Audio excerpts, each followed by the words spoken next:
The arrangement of the Quran is one of many reasons why Muslims believe that it could only have come from God. In fact, modern research has discovered a remarkable structure in the Quran known as ring composition. To demonstrate this, let's analyze the second chapter of the Quran known as Al-Baqarah, the cow. This chapter consists of a total of 286 verses.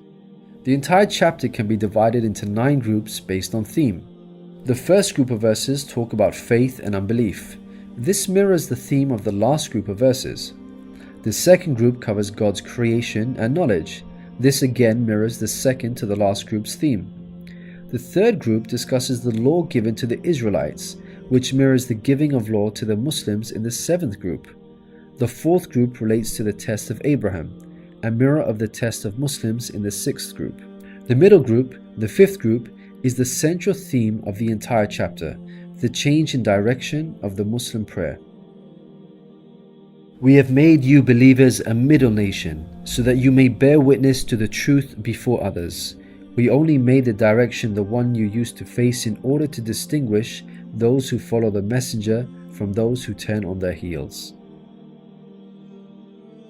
This turning point was the change in direction of the daily prayers from Jerusalem to Mecca, which represented a big test for the believers. We find the mention of this important turning point in exactly the middle of the chapter, the 143rd verse. Moreover, this verse even contains the word middle. Together, these 9 groups form a giant ring composition. As you can see, ring composition is structured as a sort of circle, with the central meaning placed at the center. You can think of it in terms of a mirror. So ring composition is the equivalent of putting a mirror in the middle. What is mentioned in the first half will be reflected in the second half.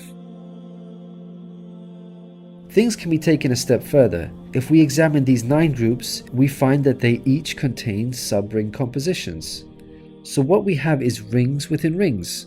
For example, here is the 8th group with the theme of God's creation and knowledge. We can see that the beginning and the end both have the themes of giving and charity, and the central theme of God's power and knowledge is placed in the middle. Things can be taken further still. This sub-ring contains yet another ring within itself. This is the 255th verse known as Ayat al-Kursi, the verse of the throne.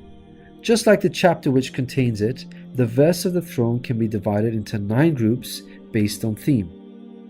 The first and 9th parts each mention God's personal names. The 2nd and 8th parts both state that God never tires. The 3rd and 7th parts describe that God owns everything in the heavens and the earth.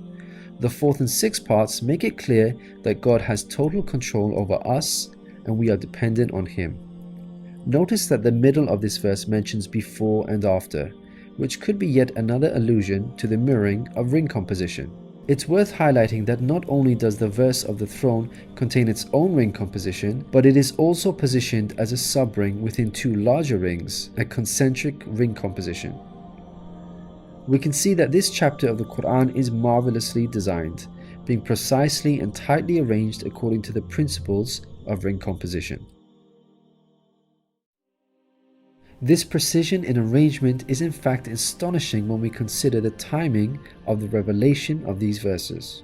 To appreciate this, let's consider the analogy of building construction. Imagine you had the task of building a house. Rather than waiting until you receive all of the materials and then drawing up a carefully thought out design plan, you instead decide to proceed without complete knowledge of the constituent parts, constructing it piecemeal, adding to it bit by bit as and when you receive the individual materials. What are the chances that this approach will result in a well-constructed house? Unlike an organized approach where each part is placed in its best possible position according to a design plan, instead you have a situation where it seems each part is placed arbitrarily, depending on the order in which the parts were received. In such circumstances, you would most likely end up with a very poorly designed house, liable to collapse at any time. It is highly unlikely, perhaps even impossible, that this disorganized approach would end up with the same stunningly designed house as an organized approach. Yet this is exactly what we find with the Quran's structure. The builder in our example is the Prophet Muhammad, peace be upon him. The house that he began to build since its first verses were revealed to him is the Quran. The rooms and bricks in our construction example are its chapters and verses. He can never have a design plan in place for the Quran because the revelation of many of its verses depended on events that were out of his control, such as the social developments and challenges that he faced throughout his prophethood. For example, believers would come up to him and question him on a particular matter, or his enemies would challenge him. The responses in the form of revelation would then descend on him, addressing the specific situation that he was facing. How could Muhammad have devised such an intricate plan when he could not predict the events that would dictate the revelation of verses? Such an arrangement would have to be planned in advance, but this was not possible due to these events being out of his control. What this demonstrates is that the author was someone who could predict the future. Possessing knowledge of the unseen is a quality of God, not human beings.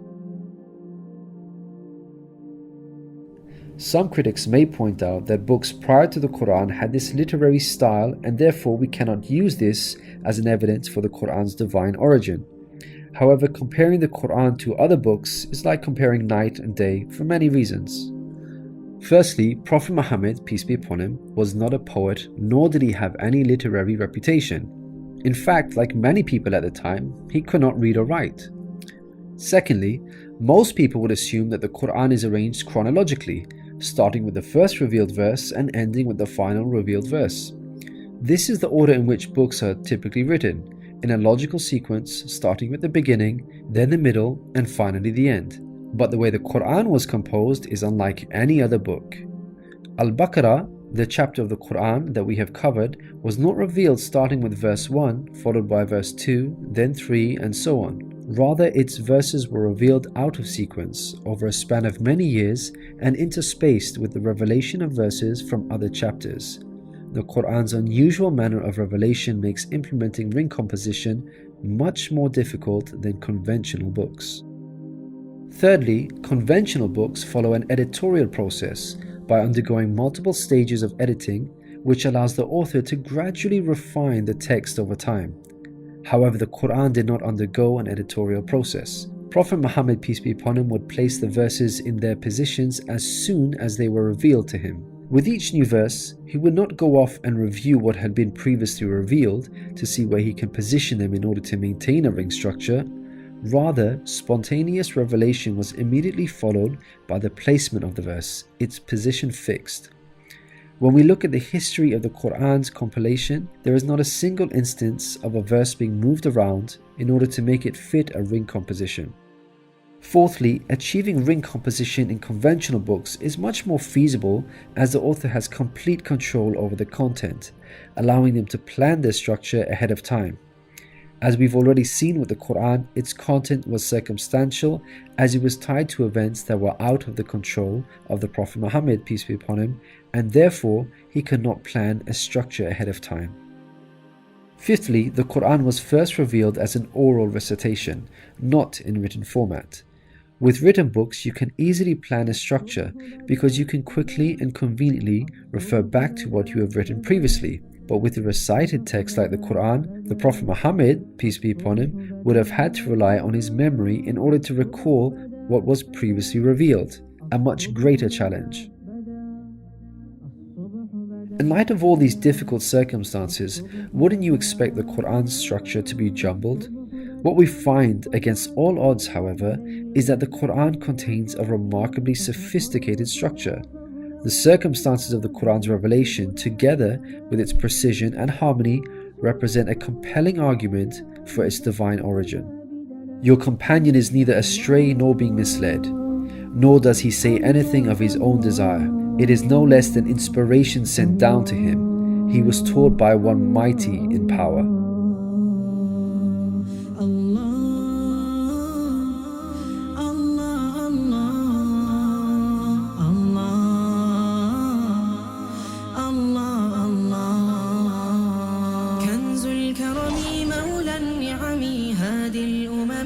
بشريعته كنز الكرم مولى النعم هادي الأمم بشريعته الله الله الله